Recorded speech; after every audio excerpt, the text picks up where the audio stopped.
So, here we are.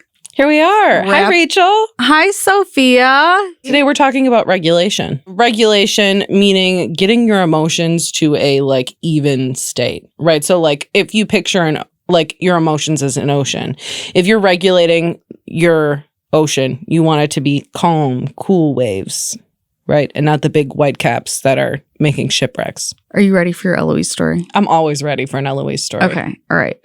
So I say to Eloise, good night. I love you. Eloise says, Mom, wait, I have to ask you something. I say, okay, what's up? She goes, does water turn into pee? I said, yes. She goes, does salami turn into poop? I said, yes. She goes, what does watermelon turn into? And I said, I think pee and poop. And she sits for a minute and then she goes, oh, really? I didn't know that. I don't think I knew that. I would have remembered something like that. Yeah. And we're talking about regulation and poop, and you should poop regularly. So that's how I tied that one in. Yeah. I was wondering how you were tying that together. Big tie-in.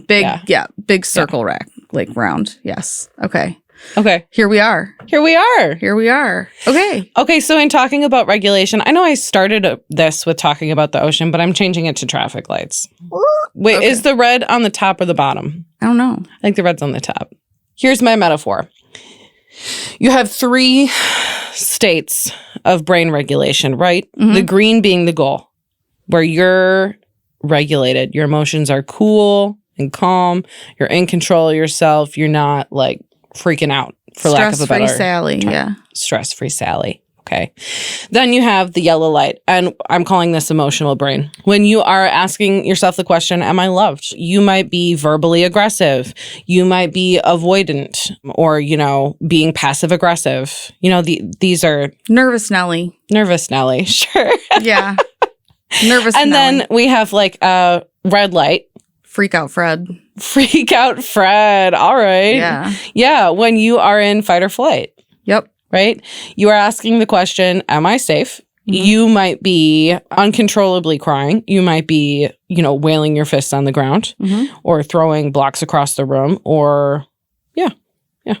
So I think the first step in helping your child to find regulation, to get to that green traffic light state, is to recognize where we're starting. Right. Are we at Freak Out Fred? Are we at Nervous Nelly? Or are we just at Smooth Sally? Yeah. Yeah. Yeah. And knowing that if you're not at Smooth Sally, if you're not in that green light state, there's no point in trying to have a rational conversation. Mm-mm. You're not going to teach any lessons, right? You're not going to be able to work as a team until everybody's in green light. They can only meet you at your level of calm. Of calm. Yeah. You have to bring the calm to the party. When you say, the parents have to bring the calm to the party. Mm-hmm. Kids can't do it. They just can't. It's they can't buy booze. They can't bring the calm. No. Children learn to regulate by regulating with a safe and trusted adult. Mm-hmm. So they need to do it with you. They need to see you do it to learn how to do that. And there's also a degree to which a young child does not have the ability to regulate their emotions themselves, neurology-wise, right? Mm-hmm. Yeah. And they don't have the ability to even process them independently. So they come out in these weird impulses, or they come out in something called post-restraint collapse, which is where a child has felt like they've been on their best behavior all day, and then they're finally at home, and it's the equivalent of us taking our bra off, right? We're oh, God, I'm with my safe people. Yeah. And that's exactly what it is for kids. You know what I mean? At the end of the day, we know a kid's going to be tired and feel shittier the same way that we do. Right.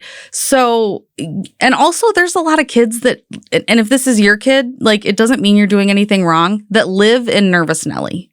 Literally, it's that's where they fall onto the spectrum of living, is in Nervous Nelly. And so those kids, you have to be especially mindful of triggers for those kids, or making sure, when we say all kids are different, I have one kid that will go days without eating. I swear she would. She survives on milk. And I have another kid that if she does not get fed a solid food every hour and a half, she's a monster. That's right? me. Yeah, different kids, different needs. Yeah. Different kids, different triggers. Like finding that threshold for each child is super important. I think adjacent to what you're saying is also recognizing that to be in an emotionally regulated state, you are going to benefit from having your basic needs met. So like, am I the right temperature? Have I eaten today? Have I had any water? These are good questions to ask when your child is like freaking out. Yeah. If they need to find some chill.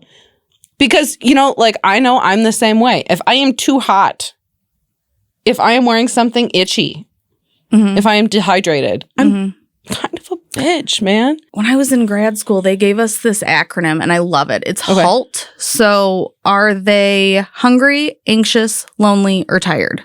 Oh, yeah, I love that. Check all those needs. Just halt. Just wait before you freak out, before you say like, oh my God. Because, you know, there are moments where like it's your kid's 5th time crying and all we can do is roll our eyes. And like I've been there and I have I'm not going to call her dramatic. My kid feels everything. Theatrical.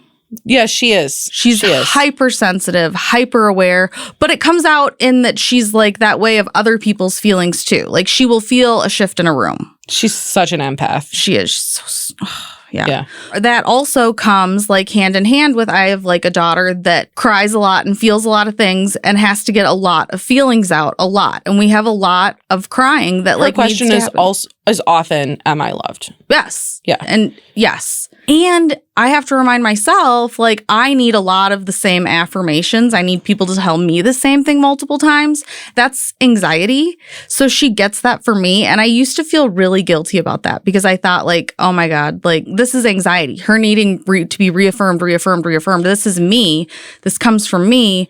But I just recently, like, reframed it for myself and was like, okay, I have to like stop viewing this as like a bad trait that I gave her. Instead, I've like tried to like flip the script for myself as like, it is so great that I'm her mother because I am equipped to help her handle this better. Yeah. It's not my fault she has an anxiety, but it's great that she ended up with me as a mom because I've been there, done that, and I have the tools to make it a little easier for her. Absolutely. Not to say that if you are someone who's had anxiety and you don't have the tools yet, that you aren't going to have the chance to be that for your kid. Yeah, right? This is, okay, this took a lot. Like, if you're listening to this and you're like, oh, my kid's anxious and so am I, but I don't really know what to do with myself, it's okay. Yeah, it's fine. I had to get like a graduate degree. Yeah. Like us, though. Like, we'll tell you how. We'll help you. So that base layer of caring for their needs first. And we've talked in our scripting episode a bit about like some scripts for when a child is dysregulated, right? Yeah. But that's more like an internal script for parents of like, I need to halt. And then just remembering the acronym. Like before you are just like, you're just being dramatic, whatever. Really in your head asking like, and I try to do it, and this, not everyone can relate to this, but I try to do it the same way that I would any patient that I had in the hospital. Like I go through this same thing, like try to give my children the same amount of respect and like humanity and whatever and grace as any patient I would working, right? And I think to myself, okay, is there any possibility right now during this freak out that we are hungry, anxious, lonely, or tired? Are we freaking out because we're lonely? And like, I need love and I need to feel love from my mom right now. I need hugs and I need love. And like, what is a common way that we show that and demonstrate that is through crying and whatever and meltdowns. And I know after being on my best behavior all day that like mom will come and sit with me because all of me is always welcome with mom. And so there is going to be this post-restraint collapse, right? Because you're the safe space. I totally get what you're saying about approaching the child the same way you would a patient. I like have a different approach, and that's trying to be also right. Yeah, because there's not a single right way. Right. For me, it's leading with curiosity. Instead of letting the stimulation of a crying child grind to my gears, I try to look at the situation and be like, this is like a little puzzle, right? Yes. This situation, what's happening here? You know, what was the trigger? How can I fix it? How can I lead the child from the trigger to recognizing what they're feeling to solving that problem for themselves. That is so wise. Knowing you, that's so how your brain works. Yeah. And the way that I handle it is so how my brain works, but they're both so right and both work. They both work and they both leave the child with their needs met and an intact relationship. Absolutely. Yeah. So I was just like, finding your own way to do this. There's no one right way to do it. Yeah. I like to see a dysregulated child and name the emotion for them because, we've discussed when you're feeling an emotion and you're young, you don't know what's happening. Right. This is your first time on God's green earth. Yeah. Just you're imagine. Fresh out of the womb. Where are we? What's going on? Why does my stomach feel like it's full of concrete? Yeah. Yeah. My eyes are leaking. I don't understand. You're feeling sadness. This is a normal thing. It's okay to be sad. Why does it feel like my whole world is crumbling and I don't know why? And where's my regulator? Where's my safe person? Yeah. And you need someone to tell you this is okay. Yeah. People feel this. It's not just you. It's going to end. Mm-hmm. Right? Yeah. You're safe. It's okay to feel this way. Absolutely. It's a really good start. And it's also... I will tell myself that when I see a child who is upset, both that it's okay for them to be upset, and also it's okay for that to be triggering for me. Yes, giving ourselves grace. I'll be honest, there's some children whose crying really irritates me in a knee-jerk way more than others. And I have to tell myself, it's okay for me to be irritated about that. That's okay. My feelings are okay. Actually, that doesn't mean I get to not help that child or that I get to make that child feel any kind of way about that. Or make it the child's responsibility to cry in a different way. That is not okay. But it's okay for me to be triggered by that. Mm-hmm. Accept it. Move on. Yeah. So Eloise does have this cry that she does. And oftentimes crying for children is a way of self-soothing and co-regulating. It's a release. If you think about it's like letting off a little steam for a child. It's like Shrek said about farts. Yes. Better out than in. Yes. Yeah, better out than in. Is what I always say. Yes. They got to get it out. And then sometimes that they've had it out, but they're enjoying the snuggling so much. I've noticed a lot of kids will continue the crying. And what I've been doing with Eloise is hey, if you're starting to feel better and don't feel like you need to cry or sob or anything anymore, that's okay. And I'll still stay here. It doesn't mean I'm getting up. If you're done crying, it doesn't mean I have to. We don't have to be done. Get up. Yeah. And I've noticed that has helped shorten the length of and that's not going to necessarily of the actual tears. Yeah. Well, because sometimes they're using the tears to extend that, communicate something else. Yeah. Besides getting emotion out of their body. I like to give them a script for that, right? For when you want to tell me something. Oh, I love this one. Yeah. Yeah. I see that you're crying. I think you might be wanting to tell me that you need some help. Do you want to say, Miss Sophia, can you help me, please? And sometimes they'll say, and sometimes that's what they say. And sometimes they'll keep crying because I was wrong. Right. And I'll say, oh, I'm sorry. Oh my goodness. I see. Your elbow was really hurting you. That's why you're crying. Mm-hmm. And I try to narrate that internal process for myself and seeing I was wrong. Mm-hmm. And being honest with them about it. It's so good that you do that out loud too, because I have had to learn how to process what I'm doing out loud. So I've had to really work on processing out loud, because when Eloise was a baby, I just didn't talk like that. I mean, I would talk to her, but mostly we were just so in love and did a lot of nursing and we listened to a lot of music together. But we listened to so much music together. Yeah. And Eloise still, you can tell she perks up with the songs. It was kind of bad for a while though, because she'd say to people, my favorite song is Darling Nikki by Prince. And if you've ever heard that song, that's not a good song for a 3-year-old to have as their favorite. This is a skill I've been working on with the kids, is constantly doing an out loud narrative of what I'm doing. So I see that you're crying. Oh my gosh, I see that. And I see that you need an ice pack right now. And I am leaving you momentarily and to go get this for you. And mama is right here and you are safe. Mm-hmm. And mommy is here. And whoever it is safe. And just that mantra. And then I am here, you are safe. Right. Really helpful. Yeah. And even when we're talking about the red light zone, right? When you're in fight or flight and the question is, am I safe? You're answering that question directly. You are in fact safe. Mm-hmm. I'm here. I'm with you. Yeah. We can return to green. Right. We're good. I want to talk about methods of helping your child regulate outside of talking, because there's a lot of times, I think, when you get a child that's super tactile. Absolutely. Sensory seeking. Or, I mean, just like so overwhelmed that they cannot hear you. Like I've had that a lot where it doesn't matter what you say. Like they're just like past the point of listening. Tactile. Yes. Firm pressure over light pressure. Right? So you want to hold them firmly or, you know, hold their hand firmly rather than the soft strokes. Right. Because I mean, can you speak to why that's so stimulating? Yeah. So it's really interesting. When you're in pain, soft strokes, like when you're in labor or anything like that, those soft strokes are actually better because of the gate theory of pain control, which is a very scientific thing that I'm not going to get into. I have a YouTube video about it. But basically, when we do like the firm, more like things like this, Patty, this is grounding. Right? Whereas the other is a stimulation, but the way that we like to use that is it's a stimulation to distract from another stimulation that's painful.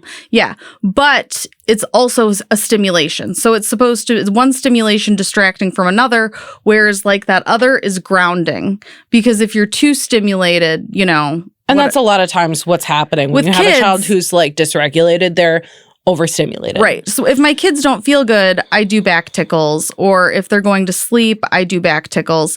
Like it's not really the same kind of touch you want to give. Having an anxiety attack, out. They need to be grounded. Think cozy, firm, down. Yeah. Yeah. Turning the lights off. Dark. Finding a space that's less stimulating. So you don't want to be like in the middle of a kitchen where there's a ton of stuff out and lots of stuff is happening. You might want to pick them up and go to their room or some kind of safe place that they have with you where you can turn the lights off. If you're at a party, I've seriously gone into like the coat closet before with one of my kids just to like get the hell away from everything. Yes. Yeah. So that they can have a moment where there's just less happening. I mean, like I personally also believe that part of that is getting away from other people's energy, because when you're way up here and there's anyone else around you, that's just a lot. I think it's really interesting because whenever my kids are freaking out in a situation, I go, let's go. And I like pick them up and I remove them and I'm like pretty serious about it. And we go. And then like usually once we're alone, I'm like, oh my God, I'm so glad I'm alone with you. How are you feeling? Like, you know, but it's so funny because traditionally, if our parents picked us up and were like, let's go, that meant bad news. So it's funny because some people like will watch me pick up one of my kids and be they're like, oh my goodness, is she going to spank that child? Yeah. Right now? But my kids like to be picked up and like because they know what's going to happen. Because they know what's coming. Yeah. But it's kind of like a fun party trick because they know they're waiting for it. Like they even start smirking, crying sometimes on the way to like, we're going to have a private talk. I will say about like the firm pressure thing, like you have to know what child you're talking to and if that's going to be a helpful thing in that scenario. And sometimes the only way you can know is trying it once and seeing how they react. Right. But I've definitely had students where if they're freaking out and you get in their space, that's a no-go. It's less regulating. They're feeling less safe. And one of the big things in there is your connection to them. Most of the situations where I've had a child who doesn't do well with that firm pressure it's coming from trauma. You know, where they're feeling unsafe, someone is coming closer to them and it's triggering. Because having a huge person coming at you, if you're used to that huge person trying to demonstrate that there's a huge power difference between you and to remind you of the power difference between you, then it's going to be scary. It's soothing. And my kid will be like, oh, I'm so glad you we took a time in. Yeah. Like, you know, my kids can appreciate it. Whereas like they have not had that kind of adverse experience where that's like thank a triggering God. Thing for them. Yeah. There absolutely are children who have. And if you've had a child where you have done physical punishment in the past, like you're going to need to repair that relationship. And it's going to take some time before you're able to comfort them in that way without it being triggering. You got to try to not revert back. Or hard, like blame them for how they're reacting. Like I know like it's really uncomfortable to see you trigger someone else, but they deserve the respect and space to process that, and you want to give them that so that they can come back to you in a healthy way. And there's so much that goes into deciding consciously that you are going to break generational trauma and choose to parent differently. Yeah. And like we've said in previous podcasts, it's never too late. If you need help, we're here to help you. I have held space for, I know it's hard to change a style of parenting when you've been doing it, but like I want to hold space for those of us that like from the beginning knew that there was a different way and have had to like reparent ourselves through this because it's really fucking hard.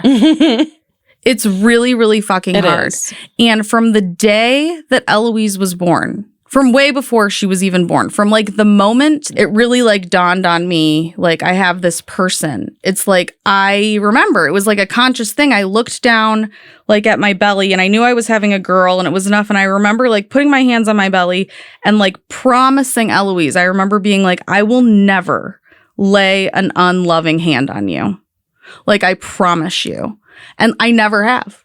And it's like, for those of us that have done that much work and self-actualized that much, like, way to go you. Because, like, there's space for, like, those of us that did that too. And that's hard. And that's big. And, like, don't hit your kids.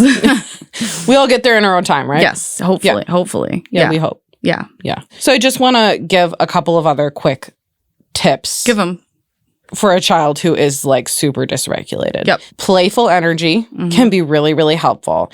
If you have validated that child's emotions, you have made sure that their basic needs are met and they're still freaking out.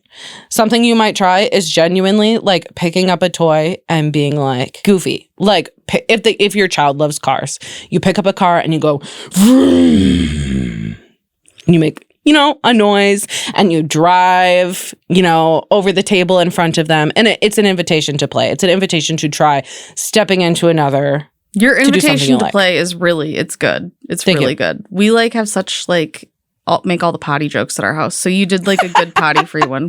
Okay, so tell me the next one. So invitation to play. Yep. Invitation to play is a really good thing. Oh, you should also, if this child's really overstimulated and dysregulated, talking quietly, whispering to them.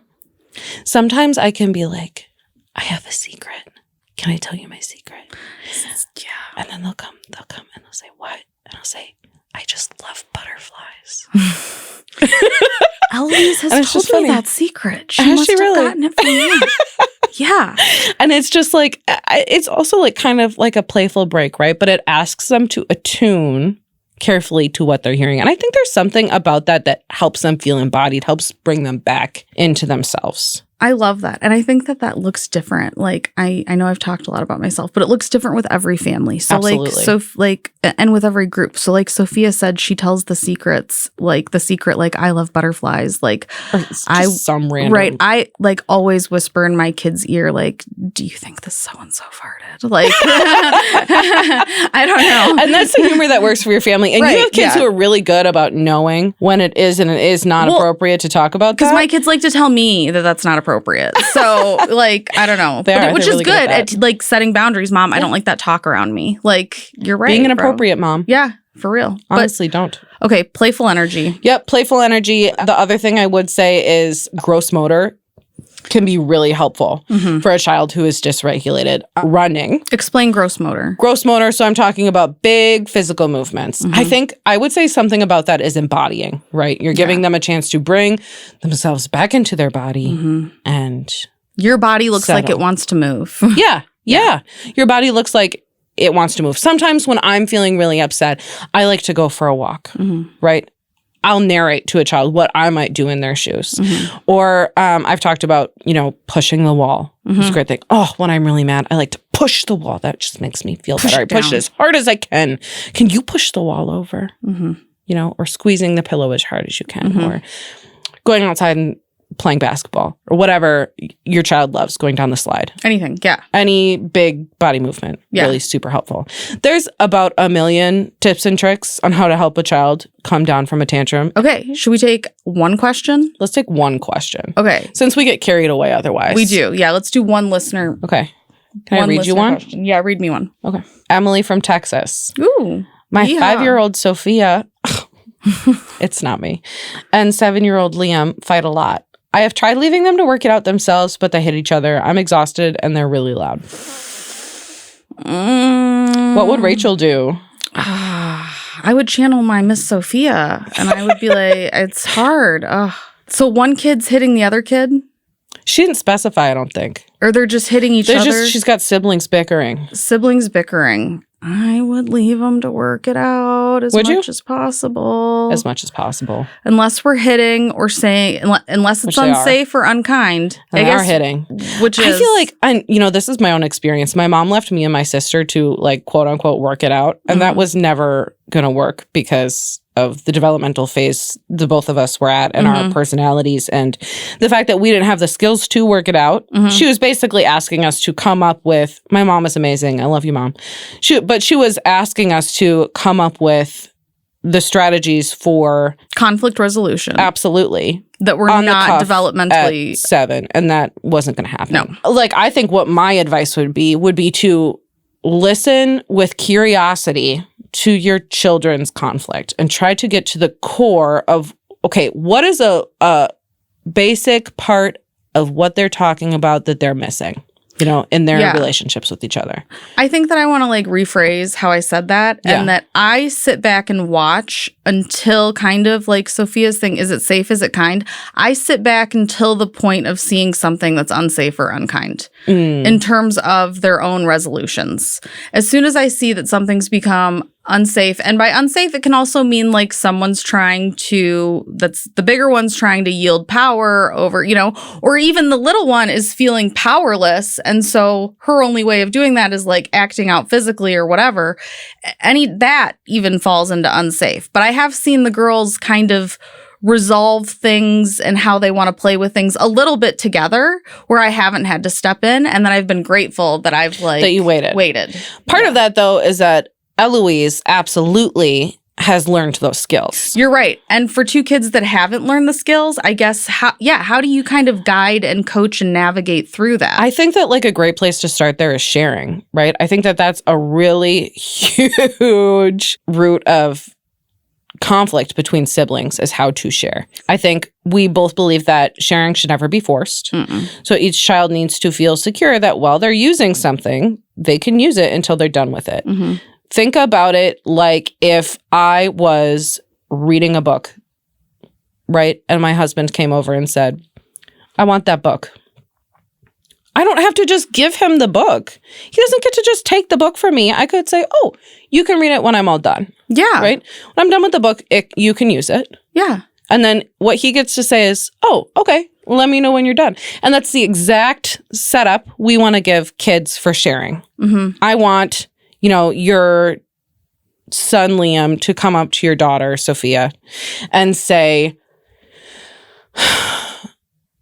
I want to use the giraffe. And then for your daughter to say, I'm still using the giraffe. You can use it when I'm done.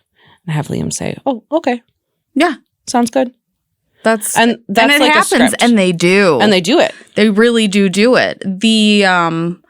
And that's how she runs it, from a classroom perspective. I think that it's really important when you're in the home that the kids have things that are only theirs. And then we also have community things. In our family, the kids each have their own room and their own toys. And if their toys are brought out of their room into the community area, then they become community toys while they're out in the area. Yeah. Yeah. So if you do bring your blocks out and your sister's playing with them, then she gets to finish her turn and until she's done, and you can bring them back because you've now made it a community toy. But once a child has so much security knowing that they have a space where there are things that are theirs, because there is very little that a child can actually claim as their own. Yeah. Anytime that you can give them some autonomy and power, you are doing everyone a favor. And I know that it's always really easy to be like, well, I pay the mortgage. It's my house. Well, I'll take the door off your room. It's my room. It sure is. It is your house. It is. It's like, really? Are you that insecure that you feel the need to wield that power? Yes, you're the adult. Why are you trying to prove this? Feel good. I sounded pretty privileged earlier, but I don't think it's unreasonable for a child to have this stuffy, this lovey, this pillow, this blanket even is mine. One thing that I think it's important to find that. And even if you're in a position where you don't have a lot of stuff for your kid, One thing. Let them have one thing, because watch them, they will choose to be generous with it. But if we don't give them the one thing and give them something. And it does not have to be much. It doesn't have to be a lot, but watch them. You give them one thing to claim that's theirs and watch how generous they will be with it. And it doesn't have to be a lot. It can be a pillowcase. It can be whatever, their towel that they use, but they will want to share it with you. And they will want to share it with people they love. And giving them that opportunity to feel that, I think, is important at an early age. And it doesn't have to be a lot. It doesn't have to be their own room. But give them something that allows them to feel the feeling of generosity. Yeah. I mean, sharing is hard. Yeah. Sharing is hard. It's hard. But they will be generous sharing with around. it. My goodness, it's hard. Yeah, sharing everything. Thanks for hanging. Thank you for joining us. Yes, thank you for joining us. You can find us at MindMomBodyRN.com. And until next time, take care, Mama.